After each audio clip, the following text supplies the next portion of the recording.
धक्कादायक प्रकाराच्या संदर्भातली महत्त्वाची बातमी। वसतिगृहाच्या अधीक्षकानंच एका 13 वर्षीय मुलाचा लैंगिक छळ केल्याचा हा संतापजनक आणि तितकाच धक्कादायक प्रकार आहे। बुलढाण्याच्या पेठमधील हा सगळा धक्कादायक प्रकार। विद्यार्थ्याच्या आईने पोलिसांमध्ये तक्रार करून या संदर्भात माहिती दिली। त्यानंतर पोलिसांनी गुन्हा दाखल केलाय।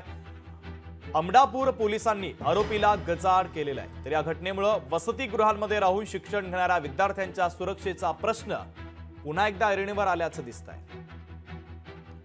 याचा आढावा घेतला आमचे प्रतिनिधी संदीप शुक्ला यांनी। नेमकं काय घडलं तुम्हीच पहा। राज्यामध्ये अल्पवयीन विद्यार्थ्यांवर आणि मुलींवर अत्याचाराच्या घटना वाढत आहे। एकीकडे बदलापूरची घटना ही ताजी असताना बुलढाणा जिल्ह्याच्या या पेठ या गावी अशाच प्रकारची अत्याचाराची घटना घडली आहे। हे आहे संत ज्ञानेश्वर वसतिगृह।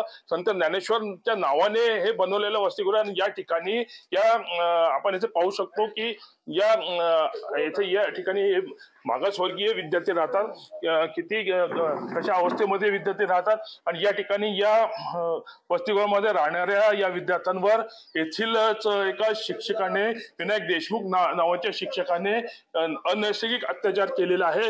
ही घटना समोर आलेली आहे आणि ही घटना समोर येताच या विद्यार्थ्याच्या पालकांनी अमडापूर पोलीस स्टेशन मध्ये तक्रार दाखल केली आणि त्या नराधम जो अधीक्षक आहे त्याच्यावर गुन्हा दाखल झाला आहे। पोलिसांनी त्याला अटक केली आहे। एकंदरीत या घटनेनंतर आता अनेक प्रश्न निर्माण झाले आहे आणि वसतिगृहामध्ये जे मुलं आहेत त्यांच्या सुरक्षेचाही प्रश्न इथे निर्माण झालेला आहे। आता या प्रकरणी काय कारवाई होते हे लवकरच कळेल। लोकशाही मराठीसाठी संदीप शुक्ला, अमडापूर।